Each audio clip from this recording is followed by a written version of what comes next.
I asked you guys when you wanted to start seeing my back to homeschool prep for this next upcoming school year, and about 90% of you said now. Say no more, here I am. I actually really love prepping for homeschool, and so I'm excited to share with you guys my almost in real time planning and prepping for this upcoming school year. This 25 to 26 school year, I will have a second grader and a kindergartner, and although we do officially start our school year in August, we still do light work throughout the summer. So, I mean, technically we school year round, but it's just like very, very light, very, very minimal throughout the summer. I just don't want them to completely forget everything that they learned this last year, you know? Anyways, back to my prepping video. Last year I posted a video of me binding all of the curricula for last year, and I'm pretty sure I have that video still pinned at the top of my page, by the way.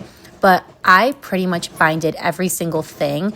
And it was a lot of binding, although it was very convenient and I was glad that I did it. There are a couple of things that I'm doing a little bit differently this year for curricula. Also, on a side note, I do try to order as many curricula as I can in a PDF form. That way I can print it at home and bind it at home, just because, I mean, obviously I have all the tools and supplies, but also it gives me the flexibility of changing and switching around any pages that I want to and putting them in any order that makes more sense to me. But one thing that I'm doing a little bit differently this year is that I actually laminated some of the covers, because the clear protector pages that I got last year that I'm still using and like working my way through, they're just not that sturdy. So if you're trying to stand these up, it's just not sturdy, and they will like bow out a little bit, but it's fine. It doesn't really make that much of a difference. But laminating some of the covers and the back pages just help give it a little bit more sturdiness. I'm also deciding to use binders a little bit more this year. I had a whole binder system last year, but I'm going to add in a few extra binders this year, especially for some of the teacher's guides and one of the student guides that are like almost 300 pages thick. It's just a lot to bind, and I also ran out of those coils, so it's kind of just like a convenience factor at this point for me as well. But not only just for convenience, we are heavily relying on notebooking this year, and so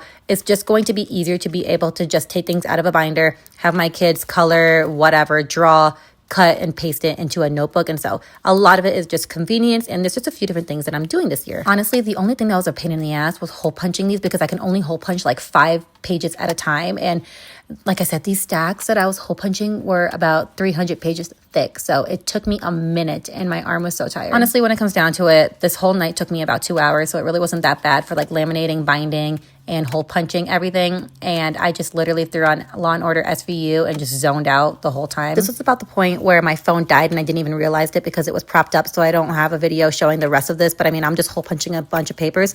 This is everything binded and separated into my pile and my kids' piles. And next up is organizing everything.